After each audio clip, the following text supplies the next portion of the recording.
All right, it's already time for our deep dive. We are in the Thinking Through My Fingers, a writer series.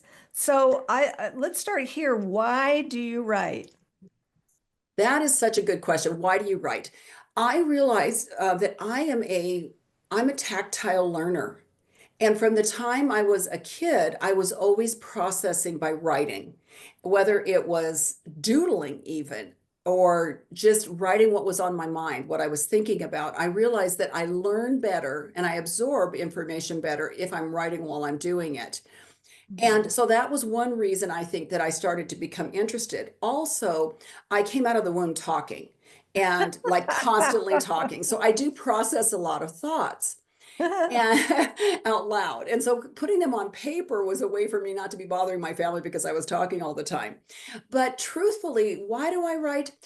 I have to think that one of the interesting stories about why I started writing was in high school. Actually, it was I took an English lit class, and my teacher was her name was Mrs. Murphy, and for some reason we must have been studying poetry at this point. But she had this kind of goth. uh, she was blonde haired, long eyelashes, an ex dancer. I live in Las Vegas, if that tells you anything. But she was very creative. And so we would study like Edgar Allan Poe and these really dark type of poetry. And then this high school that I went to was right next door to the cemetery. And she would actually take us over to the cemetery with tracing paper and let us trace a tombstone and write our own epitaphs. I mean, Oh like, my she took gosh. us down to Wow. dark places. Well, it just happened that during that time, my parents were kind of going through a separation. Ultimately, they were divorced. There was just a lot of emotion around it all. And I started processing my emotions and my feelings through these kind of poems and things. And my teacher kept entering them into contests and they were Wow. winning. And she kept telling me, Dawn, you're a good writer. I want you to keep writing and you never stop writing because you're very good at it. And so, but I don't think anybody else took me seriously at all, but my teacher did. And so that kind of sparked in me something where I realized, hey, I can process what I'm feeling in a creative way and actually something that people will enjoy reading and relate to. And I love that the power of a teacher, not so much, not the power, I mean, the inspiration that a Yes, teacher can provide somebody that ends up being a building block from earlier on that we then take with us. I just find it so very inspirational. I'm yes, grateful to your teacher for pouring that into you. Wow, that's yes, I am too. Very, very yeah. grateful. It's quite the story. Yeah. And I like what you said that you realize you can process what you're feeling creatively. Yes, Yeah, that's and I think a lot of people feel like, oh, I can't write. I'm not a writer, or no, I'm not an artist. I can't draw or whatever. Or I'm not a singer, I can't sing. It's if you feel the nudge and you want to do it, do it. It doesn't, that's right. we're not all gonna, be hung in museums and win prizes and all of that. That's not the point. Anyway, I love that your teacher sparked that in you and you Yes. brought it with you for life. That is Hmm. really incredible. Okay, what about, do you have a process for writing? Is there a certain place, a certain way, any kind of rituals? Yes. Okay. Well, when I first started writing again, because I put it on a shelf for a long time, but when I first started writing again, I noticed I was most creative when I would wake up in the morning, like get a cup of coffee, and I'm a faith-based writer. I have a relationship with the Lord, so I do write often about my faith and how I see God in how He relates and how I relate to Him. And so when I would get up in the morning and I would just be spending time in prayer, reading the Bible, just talking to God, he would start to pour things out. And my husband always called it the crack of dawn writings because he said, you get up in the morning and you do this. How do you come up with this stuff in the morning? And I said, I think it's because my brain is clear. It's not, I'm not convoluted with all kinds of worries and things that I went to bed with or that are coming up throughout the day. So Right. I think early morning was very helpful to me, especially in those early months and years when I was starting to write and blog again and write on social media and all of that. But to actually write big chunks, which is something different than writing a shorter blog or Right. social media type posts and those things, when I knew that I needed to write things like a Bible study that took a lot of time to prepare, or when I started writing my book, I realized that for me, I had to set out chunks of time because I wasn't somebody who could write on the go. I couldn't just be in my car and grab my phone and start talking into it and all of that because again, I needed my fingers to process. And a backstory is that I spent my career as a medical esthetician doing skincare. And I might not remember your name on the street, but I'll know where every mole on your face is. I'll know where every pore is because as soon as I put my hands to whatever task I'm doing, that's where my memory's at. And Oh, so, it's people don't understand what tactile learners are like, but really we have to have our hands doing something or it just goes in one ear and out the other. And so for me, I found that not being distracted, being able to put my hands with a pen to a piece of paper or on the keyboard was necessary. And so one of the things that I did that I learned technique wise was something called brain dumping or mind mapping, that type of a thing. But basically just kind of throwing out onto paper whatever it is that you're thinking about, like just getting it onto the paper. I'm not talking about writing it in any kind of meaningful sentences or anything, but let's say that I'm going to be writing a book and it would be on joy. Well, joy would be in the center of the circle. And then I would just start drawing legs off that circle of different things that bring me joy or what it affects my joy negatively. And what would I want to research? What happens to the brain when you're feeling joy or what happens to the brain when you're not happy? Those kind of things. And I could just throw that all on paper, right? And right. then go through and start looking at it and saying, now what here am I keeping? And I'm going to explore more deeply. And then what hair am I getting rid of? Wow. Yeah. That And is, yeah, so that's the first thing I would do. And the second thing I would then do is start to put it in some kind of semblance of order. And I do use walls. I take my wall and and closet doors and things, and I put stickies on there so that I can kind of move things around and see what order I want it in. And once I get that, then I can kind of create an outline and go from there. But for me, it's just really kind of getting it out first and not letting anything keep me from, in other words, I don't want to look at it and prejudge something and say, that's not going to work. I'd rather just put it down and then visit it later. And that has helped me a lot. And then I start to process like, what is that A to Z story? What's that transformation that's going to take place during this time? And what do I hope that the reader will get at the end that maybe they didn't have when they first picked up the book that now they need at the end? And how are we going to get there? And that kind of helps me lay out the outline and then start going from there. wow, that is great. That's That's so just my great. brain on drugs, I guess. I don't No, no, that's so great and know. probably very helpful for those who might consider, wanting to write. How do we go about that? So let's see. Yes, so let's go to that question. What advice would you give for somebody that is considering writing?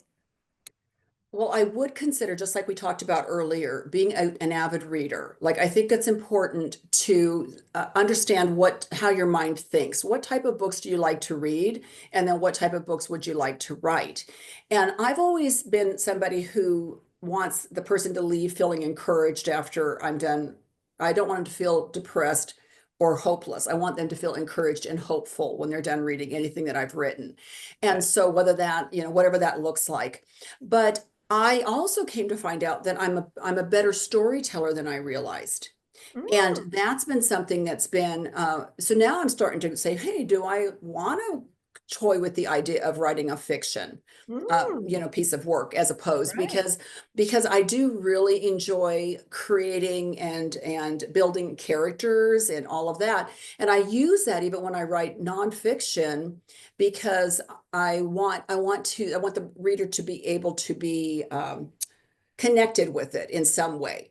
And so I'll either use a story from my own experience or a story maybe where it's somebody that I know what happened, but I use a different name, but I'm still right. building on that. And so I've realized that I like to do that. So I think it's really important that they figure out where their strengths are. Some people want to be a travel writer. Some want to do health and nutrition. It's like whatever it is that you want to do that you're passionate about is always a good place to start with writing.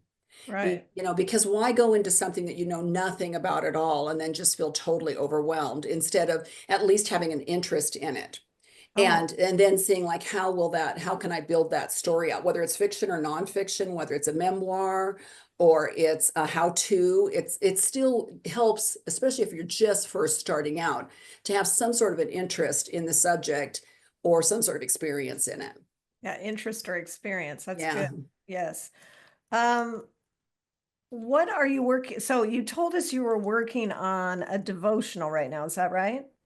What are you working Yes. on right now? Okay, I have a few things going. So like I told you before, I do write Bible studies, and I've always been passionate about those. So I just finished writing one for the church, and I'm going to be doing another one. And I actually started writing this one before I wrote the book. So a lot of the research that went into the Bible study actually went into my book, which is From Guilt to Grace, Hope and Healing for Christian Moms of Addicted Children.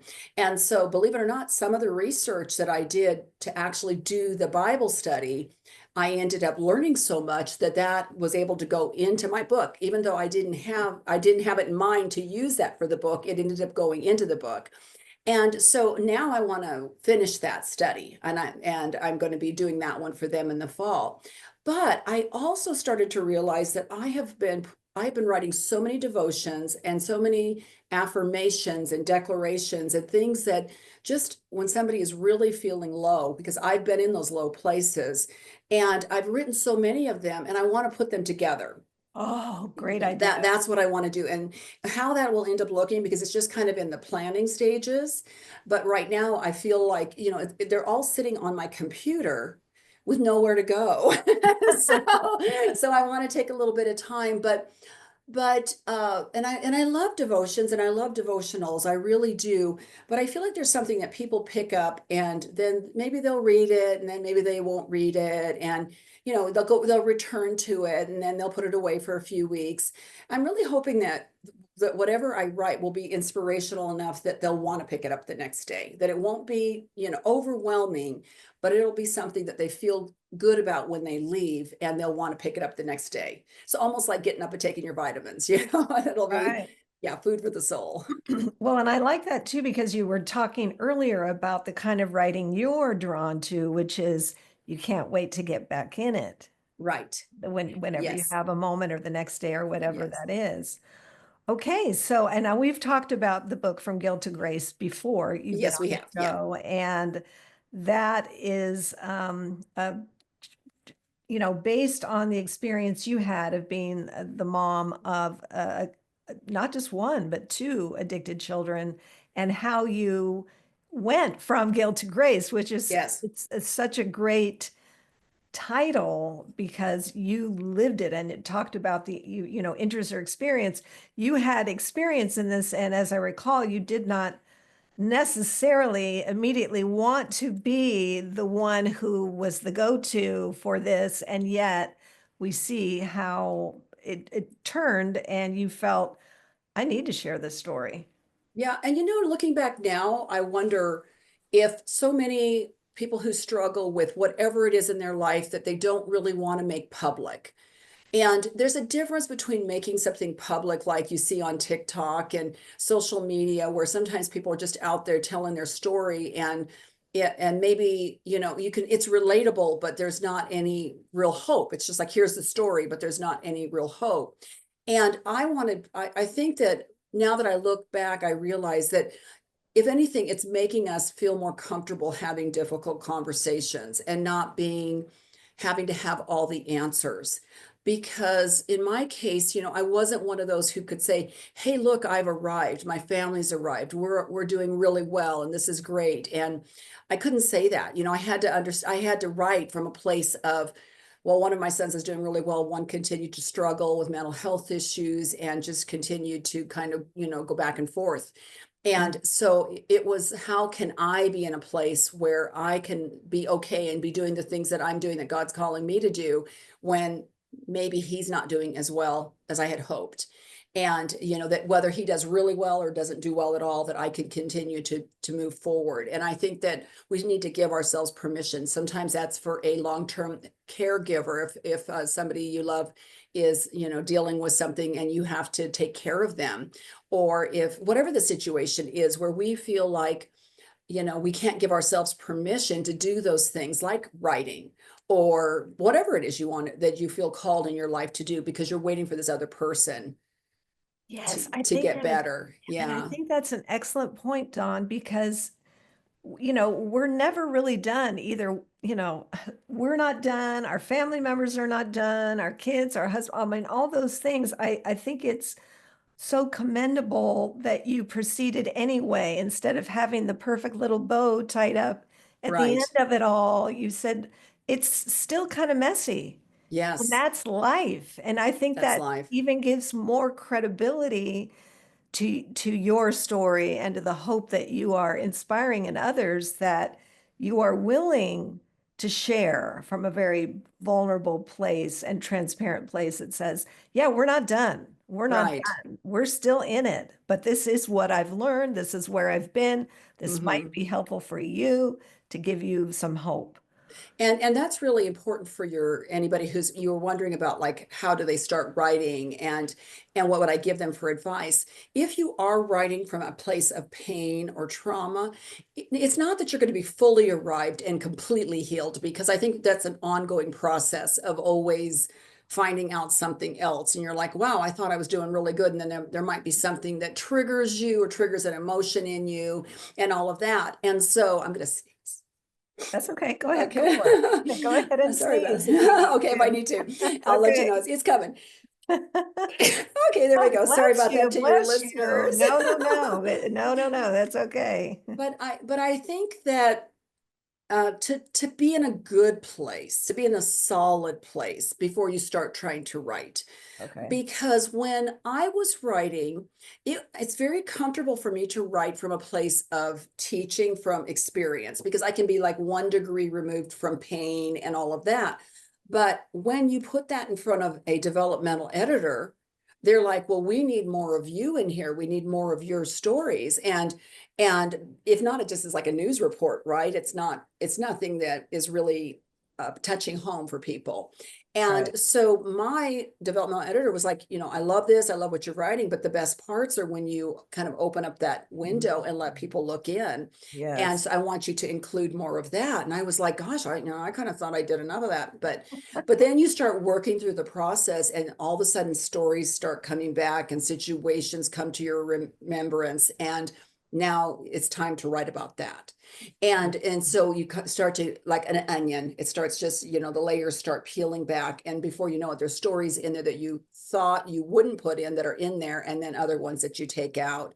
So the reason I say, to be in a good place if you're writing about pain or trauma is, while you may not feel fully healed, you should be in that good place of being able to bring somebody else along and say, hey, I was where you were, and I'm, maybe a little bit ahead at this point because of some of the things that I've been going through, and I'd like to help you and encourage you. Right. Yeah. And so, instead of being, hey, I have arrived, because you'll eat your words every time. Yeah, that's a good point. That's a good Yeah. point.